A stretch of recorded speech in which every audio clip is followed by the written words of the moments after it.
So we've been discussing systems and systems thinking, and a number of you have requested recommendations of some books. So first of all, for those of you who may be new to this video series, systems are a collection of elements that interoperate in a cause and effect relationship. And the dynamic of a system ends up, especially in steady state, producing similar results, continuous outcome. It's called the aim of the system. And if you want to think about systems, you think about them, the building blocks are feedback and time delays.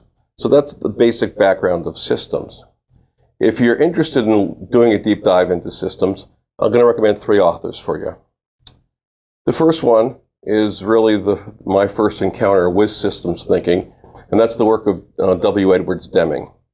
Deming took, in 1950, in a conference in Japan, took the flow diagram for production, and it was laid out like most flow diagrams of the time in a process, and most of those ended with products going to the marketplace.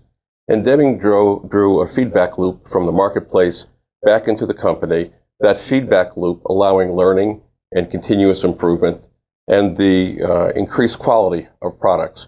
It was the first systems drawing produced from a process drawing that I'm personally aware of. Deming is the starting point for our systems thinking. Deming has written a number of books, but rather than one of Deming's books, I'd recommend a book by Mary Walton. It's called The Deming Management Method, and it gives you a view both of Deming the human being, as well as Deming's principles of management and his view of systems. Deming did his work in the 50s. Then in the 60s, there was a group that formed at MIT and started the discipline, the field of systems dynamic. It was led by Forrester.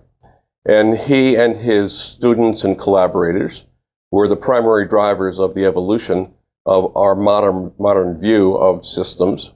And I find that one of his students moved out of his MIT group and became a professor at Dartmouth.